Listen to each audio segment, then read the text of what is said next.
በማርስ ገጽ ላይ ምን እየተካሄደ ነው ያለው ወይ ደግሞ ምንድነው እየተፈጠረ ያለው?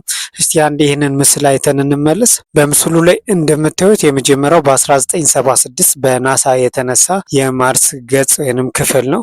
ሁለተኛ ላይ ደግሞ የምታዩት በ2024 ኢሮፒያን ስፔስ ኤጀንሲ ማለትም በአውሮፓውያን የጠፈር ድርጅት የተነሳ ነው። በሁለቱ ፎቶዎች መካከል ግልጽ የሆነ ነገርን ማየት ትችላላችሁ። ጥቁር የሆነው የማርስ ገጽ ክፍል እየሰፋ ሄዶ ሌላውን ከታች በኩል ያለውን ጥቁር ያልሆነውን የማርስ ገጽ ክፍል እየዋጠው እንደሆነ ማስተዋል ትችላላችሁ ማለት ነው። በ50 ዓመታት ጊዜ ውስጥ ከፍተኛ የሆነ ልዩነትን በማርስ ገጽ ላይ ማየት ይቻላል ማለት ነው። ይሄ ጥቁሩ ነገር ምን እንደሆነ ይታወቃል። ይህም የቮልካኖ ወይንም የእሳተ ገሞራ ውጤት ነው። እሳተ ገሞራ በሚፈነዳበት ወቅት የሚወጡ ሚኔራሎች ወይንም ማዕድናት እንደ ሰልፈር፣ አይረን እና ከዚህ ጋር የተያዙ ማዕድናት ነው።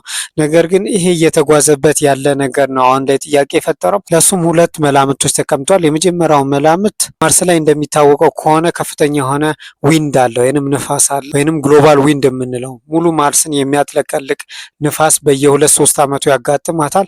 ይህ ንፋስ ይህንን የቮልካኖ ወይንም የእሳተ ገሞራ ማቴሪያል ወደ ሌሎች አካባቢዎች እየገፋና እየወሰደው ሊሆን ይችላል የሚል ነው። ሁለተኛው ደግሞ መጀመሪያውኑ እነዚህ አካባቢዎች ላይ ይሄኛው የቮልካኖ ማቴሪያል ኖሮ ነገር ግን ማርስ ላይ ያለ ዊንድ ወይንም ማርስ ላይ ያለ ንፋስ ከላይ ያለውን ነገር ማለትም ጥቁር ያልሆነውን ነገር እያነሳው ከውስጥ ደግሞ ጥቁር የሆነው መጀመሪያ የነበረ ሊሆን ይችላል ተብሎ የሚገመት የቮልካኖ ማቴሪያል ወይንም የእሳተ ገሞራ ውጤት የሆኑ ቁሶች እየተገለጡ ሊሆን ይችላል የሚል መላምት ተቀምጧል ማለት ነው። እስቲ እናንተ ምን ታስባላችሁ? ኮመንት ላይ አሳውቁኝ። ሳይንሳዊ ነገር የሚመቻችሁ ከሆነ ላይክ፣ ፎሎ፣ ሼር ማድረግ እንዳይረሳ።